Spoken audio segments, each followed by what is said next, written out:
ఇప్పుడు మీరు చూసిన ఇప్పుడు మీరు హోమ్ మినిస్టర్ ఉన్నప్పుడు ముఖ్యమంత్రి ఎవరు సార్ ఇప్పుడు? నేను ఫస్ట్ అయింది హోంమంత్రి అయినప్పుడు జనార్దన్ రెడ్డి, నేదురుమల్లి జనార్దన్ రెడ్డి జగన్ గారు. రెడ్డి గారు. అవునండి. మళ్ళీ ఆయన మధ్యలో దిగిపోయి విజయభాస్కర్ రెడ్డి గారు వచ్చారు.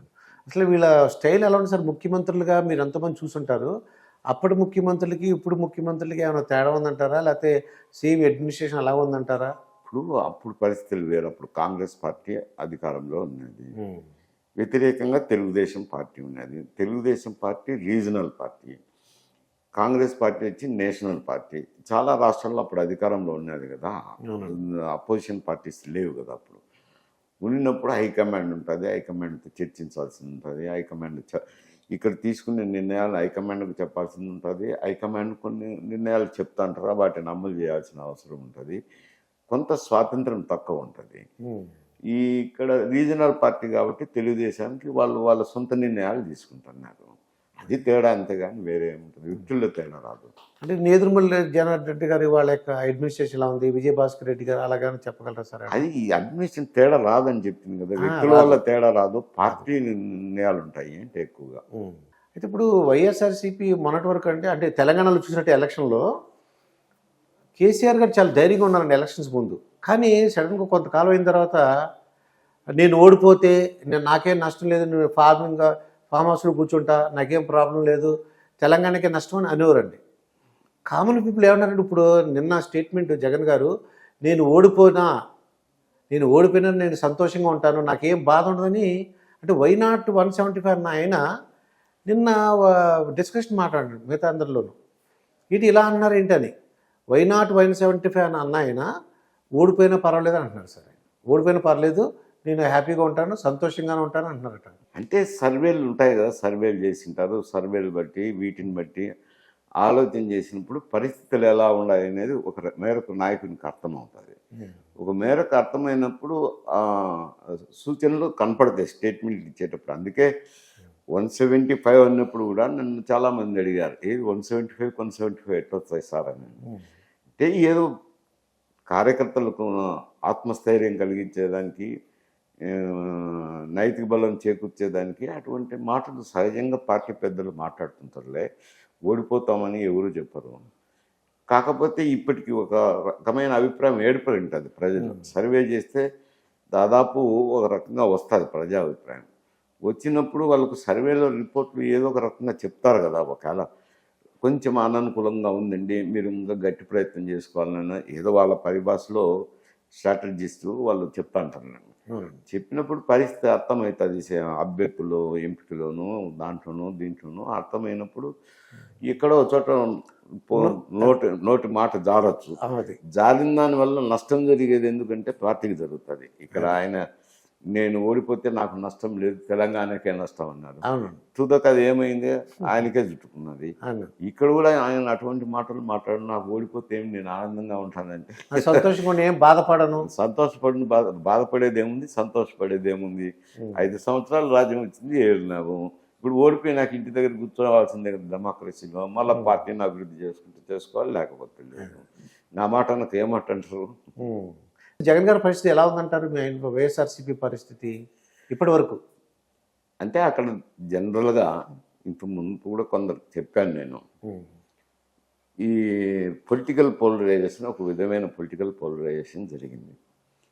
తెలుగుదేశము జనసేన ఒకటే అవుతారా లేదా అని మీమాంస కొన్ని రోజులు ఉండే. ఆయన అరెస్ట్ చేసినప్పుడు, జైలుకి వెళ్ళినప్పుడు వాళ్ళు బయటకు వచ్చి, లోకేష్, బాలకృష్ణ, పవన్ కళ్యాణ్ బయటకు వచ్చిన తర్వాత మేము కలిసే పోటీ చేస్తాము, విడివిడిగా మాత్రం పోటీ చేయము అని డిక్లేర్ చేసేసిన లోపల. తర్వాత ఏదో సీట్ల పంపిణీ ఉంటుంది అనుకోండి, ఏదో 2-3 సీట్లు అటు ఇటు, 4-5 సీట్లు అటు ఇటు పంచుకుంటారు. పంచుకున్నప్పుడు వాళ్ళు ఉమ్మడిగా ఒక అభ్యర్థిని ప్రతి నియోజకవర్గంలో వెళ్ళినప్పుడు ఇబ్బందికర పరిస్థితి ఏమో వైఎస్ఆర్సీపీకి ఉంటుంది. దానికి తోడు గూనికి తోడు దొబ్బుడుగా అన్నట్టు ఈ షర్మిల గారు కాంగ్రెస్ పార్టీ సారథ్యం వహించుతో వీళ్ళు కొన్ని ఓట్లు చీల్చే అవకాశం ఉంది. దానివల్ల జగన్కు ఇబ్బందికర పరిస్థితులే అని అంట. రాజకీయంగా చూసినప్పుడు ఇబ్బందికర పరిస్థితి. అంటే ఓడిపోతారా గెలుస్తారా అలా చెప్పగలరా సార్ ఆయన? చెప్పగలరంటే నేనేమైనా సర్వే చేయించినా, సర్వేలో ఏమైనా రిపోర్ట్ ఉన్నాయా? జనరల్గా ప్రజలతో మాట్లాడినప్పుడు ఏం పరిస్థితులు ఏమన్నప్పుడు కొంచెం ఇబ్బందికర పరిస్థితి సార్ అని అంటారులేండి. ఎవరు ఓడిపోతామని ఎవరు చెప్పరు, గెలుస్తామని ఎవరు ధీమాగా చెప్పరు. కొంచెం వైఎస్ఆర్సీపీకి ఇబ్బందికర పరిస్థితులే అని చెప్తారు. ఇప్పుడు ఇబ్బందికర పరిస్థితి ఈస్ట్ వెస్ట్ విశాఖపట్నం అన్ని కూడా అలాగే అనిపిస్తుందండి. రాయలసీమ అంటే ఎస్పెషల్ కడప వాళ్ళు ఎలా ఉంటారంటారు? కడప, కర్నూలు. కడప అయితే ఎగ్జామ్షన్స్ ఉంటాయా? అంటే కొద్దిగా అంటే కడపకు ఆ జిల్లా వాళ్ళని కడపకు గోదావరి జిల్లాలకు ఒక ఓటర్ అంతా ఒకే అభిప్రాయంతో ఉంటారు. అంటే జనరల్గా ఏమిటికుంటారు అని నువ్వు అనొచ్చు. అంటే ఓటర్కి ఏమంటే కనుక పెర్ఫార్మెన్స్ది గవర్నమెంట్ చూస్తారు. ప్రభుత్వ పనితీరును పరిశీలించి వాళ్ళు సంతృప్తి అసంతృప్తి వ్యక్తం చేసుకుంటారు. అంటే నేను ఎందుకంటే మా వైఎస్ రాజశేఖర ఎందుకంటే అసంతృప్తి ఎందుకు వస్తుందంటే వాళ్ళు అనుకున్న లక్ష్యం నెరవేరిందా లేదా అన్నప్పుడు, నెరవేరన్నప్పుడు తప్పకుండా అసంతృప్తి చెందుతారు. అసంతృప్తి చెందినప్పుడు ఓట్ బ్యాంక్ అది ఓటర్గా అది ఇది ప్రస్ఫుటం అయిపోయింది. నేనేమనుకున్నానంటే కడప వాళ్ళు కానీ కర్నూలు ఇది రాయలసీమ వాళ్ళు మా రాయలసీమ బిడ్డ వైఎస్ రాజశేఖర రెడ్డి కొడుకు ఇతను మళ్ళీ తీసుకురావాలని ఒక అంటే అభిమానం ఉంటుందేమో అని అందుకు అడుగుతున్నాను సార్. ఎందుకు ఏం చేసినారు రాయలసీమకు? ఒక ప్రాజెక్ట్ ఉన్నది ఇచ్చినారా? ఒక ప్రాజెక్టు లేదు. నీళ్ళు ఇచ్చిన ఒక ఎకరాకు నీళ్ళు ఇవ్వలేదు. ఆ ప్రాజెక్టులను వదిలేసినారు. డెవలప్మెంటల్ యాక్టివిటీసే లేవు. సంక్షేమ కార్యక్రమాలు గోదావరి జిల్లాలో అట్ట అమలు జరుగుతుంటాయో ఇక్కడ అంతే అమలు జరుగుతాయి. అంతకంటే మించి ఏముంది? అంటే జగన్ గారు మాటలు బట్టి నాకు అనిపిస్తుంది అంటే నేను బాగా డబ్బులు బటన్ నొక్కి డబ్బులు బాగా ఇచ్చాను, డైరెక్ట్ బెనిఫిషియరీ చేశాను, నేను గెలుస్తాను అంటున్నారు సార్. అది నిజంగా సంక్షేమ పథకాల వల్ల గెలవడానికి అవకాశం ఉందా సార్? ఏది కూడా నీకు చక్కెర అయినా కానీ కొంచెం తింటే అది తీపిగా ఉంటుంది, కానీ పూర్తి చక్కెర తీపిగా ఉందని చక్కెరే తినలేం కదా. అట్లాగా సంక్షేమ కార్యక్రమాలు కూడా అవి ఎకానమీలోనే ఉండేటే కొత్త ఏమి కనిపెట్టినట్టేం కాదు. ఎందుకంటే ట్యాక్సులు అనేది భారం అందరి మీద పడుతుంది. ధనవంతుడి మీద అదే భారం ఉంటుంది, సామాన్య మానవుడి మీద అదే భారం ఉంటుంది. నీకు సందేహం రావచ్చు, ఎక్కడ కడతాన్నామో అని కూడా మీకు సందేహం రావచ్చు. కానీ ఇండైరెక్ట్ ట్యాక్సెస్ ఉన్నాయి కదా, సబ్బు కొనుక్కున్నా జిఎస్టీ ఉంది కదా, స్టేట్ జిఎస్టీ కానీ సెంట్రల్ జిఎస్టీ కానీ ప్రతి వస్తువు మీద ఉంది. ఇప్పుడు ఎగ్జామ్షన్ అనే వస్తువులు వాడని వస్తువులకే ఉన్నాయి. ఏదో 10 ఐటమ్స్ ఉన్నాయి కానీ అవి ఎవరు వాడేటి కూడా కాదు. మట్టి కుండలు, మట్టి పాత్రలు ఇప్పుడు ఎవరు వాడేవాళ్ళు ఉన్నారు లేరు. ఏదో బొట్టు, తిలకం ఇట్లాంటి కొన్ని ఐటమ్స్ అవి వాడని ఐటమ్స్ మీద ఎగ్జామ్షన్స్ ఉన్నాయి. మామూలుగా వాడే ఐటమ్స్ అన్నిటి మీద పన్ను ఉంటుంది. ఎవరైనా మీరైనా నేనైనా పొద్దున్నే ఏమో కాఫీ తాగాల్సిందే, ఏదో టిఫనో సద్దన్నమో తినాల్సిందే, మధ్యాహ్నం ఏమో భోజనం చేయాల్సిందే. ఈ సాయంకాలం అయితే టీ తాగే అలవాట్లు ప్రతి ఒక్కరికి ఉన్నాయి. తర్వాత రాత్రి భోజనం చేయాల్సిందే. ఇంకా కుటుంబంలో ఒకరు తాగేవాడు ఉంటే అది డబుల్ ట్యాక్స్ పడుతుంది అనుకోండి.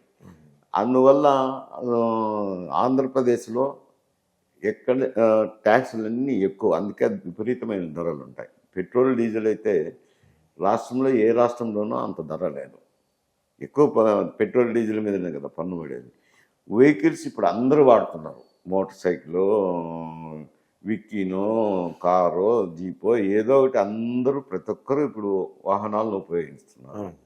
అది ట్యాక్సేషన్ ఎక్కువ. అందులో మద్యం ఇళ్ళల్లో ఎవరో ఒకరు తాగేవాళ్ళు ఉంటారు. తాగినప్పుడు అది ఇంకా డబుల్ ట్యాక్స్. అయితే ఇవన్నీ అందువల్ల కామన్ మ్యాన్కు, పేదవానికి కానీ ఇటు రిచ్ మ్యాన్కి కానీ తేడా ఉండనే ఉండదు. అందరూ ఆ ట్యాక్సులు కట్టాల్సిందే. జిఎస్టీ అనేది ప్రతి ఒక్కరికి నిత్యావసర వస్తువుల్లో ఇమిడి ఉంటుంది కాబట్టి ఆ ట్యాక్స్ పే చేయకపోయినా కానీ పరోక్షంగా అయితే పే చేస్తున్నారు. అవి ఆంధ్రప్రదేశ్లోనే ఎక్కువ ఆ ట్యాక్సేషన్ పర్సెంటేజ్. వస్తువులు కూడా ఎక్కువ. ఇప్పుడు పెట్రోల్ డీజిల్ తీసుకుంటే తెలంగాణకు ఆడికే వారా ఉంటుంది. మద్యం ధరలు కూడా తెలంగాణకు ఇక్కడికే వారా ఉంది. ఈడ కూడా ఎక్కువే, ఈడికంటే కూడా ఇంకా ఆడ ఎక్కువ ఉన్నాయి. అట్లా కర్ణాటక తీసుకుంటే చాలా తక్కువ ఉంటాయి పెట్రోల్ డీజిల్ కానీ మద్యం రేట్లు కానీ చాలా తక్కువ ఉంటాయి, ట్యాక్సులు తక్కువ అక్కడ. ఇక్కడ ఎక్కువ అయ్యేతలకి ఆ భారం అందరి మీద పడుతుంది. నువ్వు సంక్షేమ కార్యక్రమాలు ఇచ్చినావు, నాకే ఓటేస్తారు అని అంటే ఈ సంక్షేమ కార్యక్రమాలకు ఇచ్చిన డబ్బు అది 3 మాసాలకు కూడా రావడం లేదు వాళ్ళకు. ఈ ట్యాక్సుల వల్ల అయితేనేమి, మద్యం వల్ల అయితేనేమి, ఈ ఇచ్చిన సంక్షేమ ఫలితాలన్నీ మళ్ళా పోతున్నాయి. అందుకే ప్రజలు ఏమంటున్నారంటే ఏముంది లేబ్బో ఈ చేత్తో ఇచ్చే ఈ చేత్తో తీసుకున్నాను అని అంటున్నారు. అందువల్ల సంక్షేమ పథకాల వల్లనే ఓట్లు వస్తాయని అనుకునేదానికి ఆస్కారం లేదు. కొందరు ఏచు, కొందరు తెలిసిన వాళ్ళు ఏంది ఏం పరిపాలన ఇది, ఇంత ధరలు ఇంత అమితమైంది, వచ్చిందంత దానికే సరిపోయా, పథకాలు ఇచ్చినాను 2 పథకాలు 3 పథకాలు ఇచ్చినా అది 3 నెలలకు కూడా ఖర్చుకు రావటం లేదు, ధర విపరీతంగా ఉన్నాయి అనేది వాళ్ళు సామాన్యులు మాట్లాడుతుంటారు. అంటే మీకున్న అనుభవం ప్రకారం ఇంకా జగన్ గారు ఏం చేస్తే బాగుంటుంది అంటారు? సంక్షేమ పథకాలు ఇచ్చారండి ఆయన ప్రకారం. ఇంకా మీకు ఇంకా ఇలా మళ్ళీ గెలవాలంటే ఏం చేస్తుంటే బాగుంటుంది అంటారు? ఇప్పుడు ఏం చేస్తారు? అసలు ఉరికినా ఇప్పుడు ఏం చేస్తారు అంటే చేయలేరు, కానీ అసలు దింపుడు కళ్ళం ఆశ అంటారు. ఇప్పుడు చేసేదంతా దింపుడు కళ్ళం ఆశ. మామూలు ప్రతి శవాన్ని దించి ముక్కు కాడ ఏళ్ళు పెట్టి నోట్లో నీళ్ళు తీర్థం పోసి పంపిస్తుంటారు, అంటే బతుతాడనే. దింపుడు కళ్ళం ఆశ అంతే. ఇప్పుడు లాస్ట్ 1 month 3 monthsలో చేయగలిగింది ఏమి ఉండదు. చేయగలిగింది అనేది over a period of 4 years చేయగలిగింది అలా. అంటే ఆయన చేసిన అంటే ఇప్పుడు ఆయన ప్రవర్తన కానీ ఆయన అభివృద్ధికి కాస్త కూస్త కేటాయింపులు చేసి ఉండాల్సింది, సంక్షేమానికి అవి మిక్స్డ్గా ఉండాలి. కానీ మొత్తం సంక్షేమ కార్యక్రమాలు అని అంటే ఇంకా అభివృద్ధి కుంటుపడిపోతుంది కదా. ఇప్పుడు అభివృద్ధికి అయితే డబ్బులు లేవు. అటు ఇది వ్యవసాయ రంగానికి కానీ, తర్వాత నీటిపారుదల రంగానికి కానీ, రహదారులకు కానీ, దేనికి కానీ విద్యుత్ శక్తి ప్రొడక్షన్కి కానీ అదనపు కేటాయింపులు ఏమీ లేవు. లేకపోతే తల్లికి అభివృద్ధి కుంటుపడుతుంది. అభివృద్ధి కుంటుపడినప్పుడు దాని ఫలితం కూడా ప్రజల మీద పడుతుంది కదా. ఈ యొక్క పన్నులు వసూలు చేసుకొని సంక్షేమ కార్యక్రమాలు ఇస్తేనే అది ప్రభుత్వం చేసే పని కాదు కదా. అంట అన్నీ మిక్స్ అయి ఉండాలి. డెవలప్మెంటు, సంక్షేమం అన్నీ మిక్స్ అయి ఉంటే అది ప్రభుత్వం అంటారు. ఆ కార్యక్రమాలు చేసిందలా అవి ఎప్పుడో చేసిండాలి, కానీ ఇప్పుడు గురించి ఆలోచన చేసి ఆయన సలహాలు చెప్పేదానికి ఏముండవు.